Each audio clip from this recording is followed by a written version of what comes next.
Ayoko pumasok sa paaralan. Iginuhit ni Carmela si Tagpado. Binigyang buhay naman gamit ang AI tool ni Teacher Arlene Uy. Gustong-gusto ni Buzz ang maglaro. Maglaro ng maglaro araw-araw kasama ng kanyang mga kaibigan.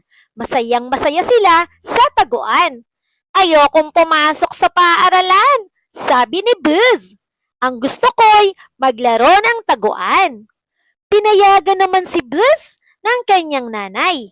Sabi ng kanyang nanay, darating din ang araw, magiging handa na si Buzz sa pagpasok sa paaralan. Mas gusto ni Buzz na kumanta. Kumanta ng kumanta araw-araw. La la la la la la la la la. Kasama niya ang kanyang mga kaibigan. Ayoko pang pumasok sa paaralan, sabi ni Buzz. Ang gusto ko ay magkantahan kami ng aking mga kaibigan. La la la la la la la la la la.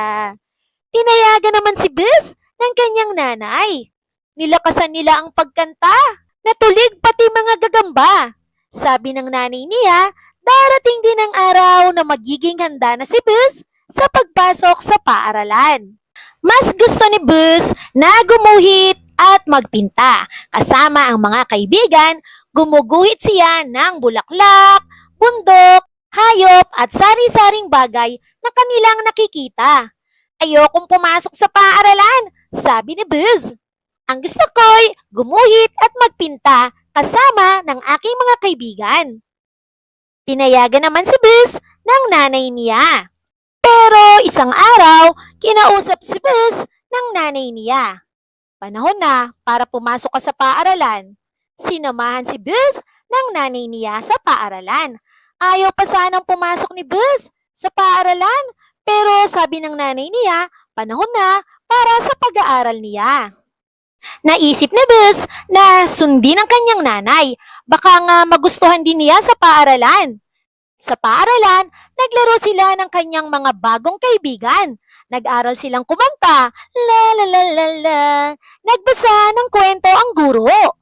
At nagkaroon si Buzz ng maraming kakilala. Ang sarap pala sa paaralan, sabi ni Buzz. Gusto ko nang pumasok sa paaralan araw-araw. Tinan ko nga kung talagang nakinig kayo. Sagutin ang mga tanong. Unang tanong, sino ang mga tauhan sa kwento? Ikalawang tanong, saan naganap ang kwento? Ikatlong tanong, ano ang gustong gawin ni Buzz? Ikaapat na tanong, sino-sino ang kanyang nakasama? Ikalimang tanong, ano ang aral na napulot mo sa ating kwento? Mahusay mga bata! Nawa ay nagustuhan nyo ang ating kwento ngayong araw. Paano? Magkita-kita tayong muli para sa susunod nating mga kwento ha? Muli ito si Teacher Arlene na nagsasabing, mag-aral mabuti dahil ito ang susi sa inyong tagumpay. Paalam!